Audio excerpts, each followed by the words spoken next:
જય દ્વારકાધીશ મિત્રો, સ્વાગત છે તમારું અમારા એક નવા વિડીયોમાં. આજે આપણે વાત કરવાના છીએ કે જે પોસ્ટ ઓફિસની જે નવી ભરતી આવી છે, પોસ્ટ ઓફિસમાં આવી છે સૌથી મોટી 2026ની ભરતી. ધોરણ 10માં કેટલા ટકા હોય તો ફોર્મ ભરી શકાય. આ છે જે ગ્રામીણ ડાક સેવકની જે ભરતી આવેલી છે. જે ઉમેદવારોને અત્યારે હાલમાં 10મું ધોરણ પાસ કરેલું છે તો તેના માટે આ ખાસ વિડીયો બનાવેલ છે.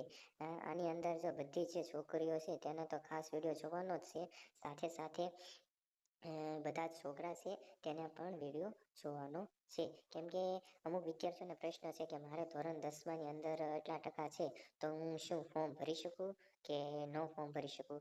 તે માટેના સંપૂર્ણ જે ક્વેશ્ચનો છે, જે સવાલો છે, જે બધાના જવાબે હું આજ આપવાનો છે. અને હા, જે વિદ્યાર્થીઓના 80થી ઓછા ટકા હોય તેને તો આ ખાસ વિડીયો જોવાનો છે, કેમ કે એને માટે તો હું એક સાચી એવી સલાહ દેવાનો છું. જો તમારે એ અમલ કરશો તો તમારે ફાયદો થશે, નહીંતર તમારે પણ થોડું ઘણું કેવરાવશે. એટલે તમે તમારા મિત્રો સાથે પણ શેર કરજો જેને ધોરણ 10ની અંદર 80%થી ઓછા ટકા આવેલા હોય. તો શરૂ કરીએ આપણે આજનો આ વિડીયો. તો તમે મિત્રો છે ને જોઈ શકો છો કે જે આ જે નોકરી આવેલી, જે આ પોસ્ટની જે ભરતી આવેલી છે તેની સંપૂર્ણ માહિતી અહીંયા હું આપી દઉં. નોટિફિકેશન પણ આવી ગયેલી છે, જે 28 તારીખેના ફોર્મ ભરાવાના પણ શરૂ થઈ ગયા છે. આજના વિડીયોમાં હું તમને બધી જ માહિતી આપું. જો તમારે ઓફિશિયલ જેની માહિતી જોતી હોય તો એની વેબસાઇટ પણ આપેલી છે.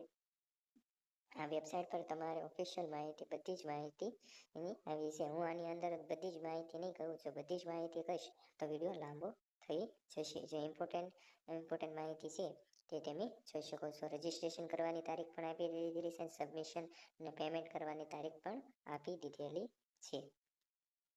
કરેક્શન કરવાની રજીસ્ટર ફોર્મની બધી જ તારીખ પણ આપી દીધેલી છે.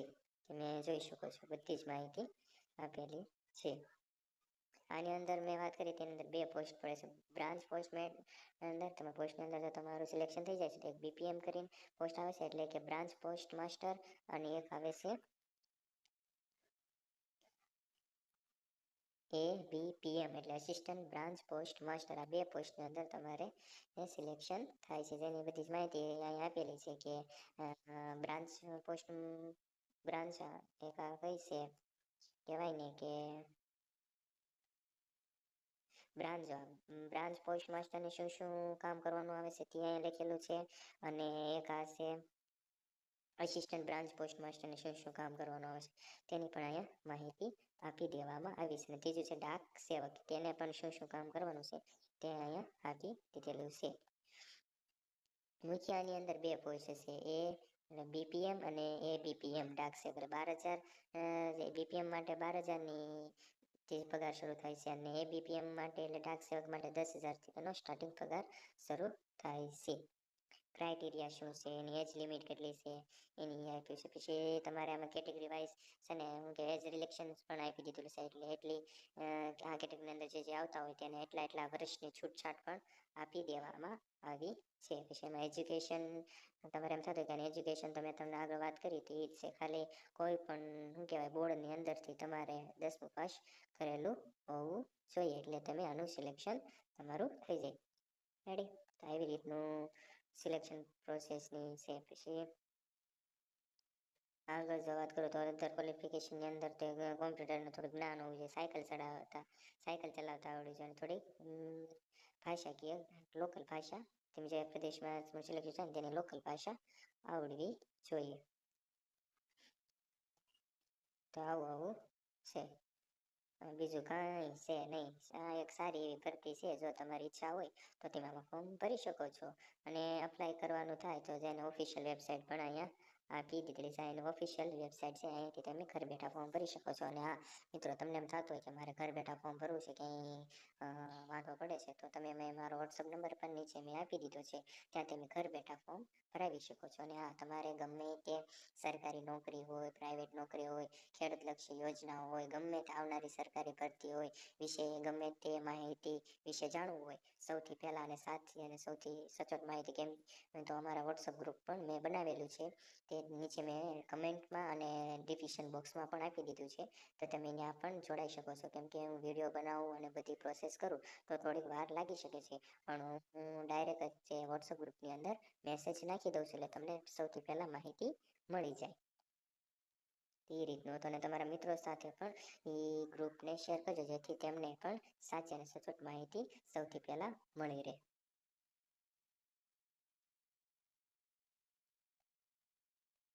આમાં યાર તમને કહેવાય ને વિદ્યાર્થીઓ, ઘણું ઘણું એવું છે કે કેટલા એવા ડોક્યુમેન્ટ છે, બધી જ માહિતી હું તમને ના છે ને વોટ્સઅપ ગ્રુપમાં જોડાવું એટલે સૌથી પહેલાં હું તમને એમ આપી દઈશ કે શું શું ક્રાઇટેરિયા છે, શું શું છે, બધું જ એમાં તમને મળી જાય. કેમ કે આ વિડીયો બનાવવાની થોડી વાર લાગી શકે છે, એટલે એમાં કાંઈ વાર લાગે નહીં, એટલે સૌથી પહેલાં એમાં માહિતી તમને મળી જશે.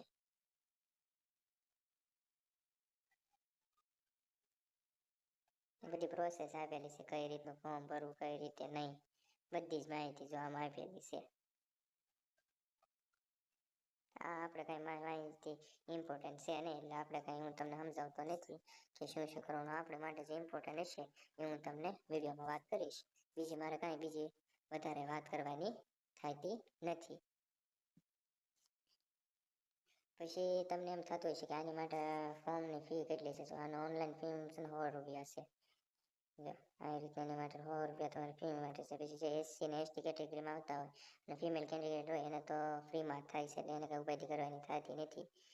એને તો ફ્રીમાં ફોર્મ ભરાઈ જશે. એટલે હું તો એમ કહું છું કે એને તો આ એસસી ને એસટી કેટેગરીમાં આવે ગમે એટલા ટકા હોય, ફોર્મ તો મફતમાં જ ભરાવાનું છે, તો પછી હું કામ ઉપાધિ કરો છો. મફતમાં ભરાય છે તો ફોર્મ ભરી નાખો ને, એવી રીતનું છે. તો ખોટી કાંઈ ઉપાધિ નહીં કરવાની, ભરી નાખવાનું. સિલેક્શન થાય તો ભયો ભયો છે, તો ઠાકરની દયાથી આપણું સિલેક્શન થઈ જાય છે. આપણા ભાગમાં હશે ને સારા ટકા હશે, મેરિટ લિસ્ટમાં નામ આવશે તો ઠાકરની દયાથી આપણું સિલેક્શન થઈ જાય છે. નાની કાંઈ ફી તો છે નહીં, એસસી ને એસટી કેટેગરીવાળાને ફિમેલને ઉપાધિ છે, આપણે જનરલ વાળાને ઓબીસી વાળાને એને છે. એની પણ હું વાત કરીશ, એને ફોર્મ ભરાય કે ન ભરાય, રેડી એ રીતનું છે. આ બધી માહિતી છે કે ફોર્મ કઈ રીતે ભરવું, સિગ્નેચર અપલોડ કરવાની થાય તો હું કરવું, એ બધી તમારે કાંઈ જ ઉપાધિ નહીં. તમારે ઘર બેઠા ફોર્મ ભરવું હોય તો મને ખાલી મેં કોન્ટેક કરજો, એટલે તમારે ઘર બેઠા ફોર્મ ભરાય છે. કાંઈ તમારે જવાની જરૂર નથી. જો આવી રીતનું બધામાં તમને થશે કે હું આવી રીતના અલગ અલગ પ્રદેશમાં શું આ જે રાજ્ય વાઇઝ બધા આપી દીધેલું છે કે આ રાજ્યમાં કરવાનું છે, આટલી લેંગ્વેજ આવડી છે લોકલ. તો આપણે અહીંયા વાત કરું છું ગુજરાતની શું છે, ગુજરાત છે તો એમાં છે ગુજરાતની અંદર ગુજરાત આવી ગઈ, દાદરા નગર હવેલી આવી ગઈ અને દમણ ને દીવ, એમાં ખાલી ગુજરાતી આવડી જોઈએ. એટલે ગુજરાતી આપણે તો આવડે તે હરખી રીતની. આ બધા અલગ અલગ રાજ્ય વાઇઝ બધાની ભાષા છે, કઈ કઈ છે બધી માહિતી આપી દીધેલી છે. જો એટલે તમારે કાંઈ ઉપાધિ ખોટી કરવાની નહીં. જો આ બધી માહિતી અહીં આપેલી છે, તમે ખાલી મારો એક કોન્ટેક કરજો એટલે તમારે ઘર બેઠા ફોર્મ ભરાઈ જાય, કાંઈ ઉપાધિ કરવાની નહીં. હું વધારે આમાં માહિતી આપીશ ને તો વિડીયો બહુ લાંબો થઈ જાય છે. એવું લાગશે ને તો તમારે જે ક્વેશ્ચન હોય એ બધા તમે મને વોટ્સઅપ નંબર મેં આપેલો છે, ત્યાં તમે પૂછી શકો છો, ત્યાં હું તમને બધા જવાબ દઈશ કે હું ફોર્મ ભરાય કે અહીંયા હું તમને થોડીક વાત કરી જ દઉં છું કે કઈ રીતે કરાય કે ન કરાય, પણ તોય તમને પ્રશ્ન હોય તો તમે ત્યાં મને પૂછી શકો છો. હવે હું આપણે જે મેઇન ટોપિક છે કે આમાં ફોર્મ ભરાય કે ન ભરાય, હું એમ કહું છું જે કે કેન્ડિડેટ છે, જો ઓબીસી વાળા હોય, જનરલ વાળા હોય, આ જનરલ આ લોકોને છે ને હું એમ કહું ને 80% હોય ને 80% 10માની અંદર તો જ ફોર્મ ભરવું, તો જ ફોર્મ ભરવું. બરોબર.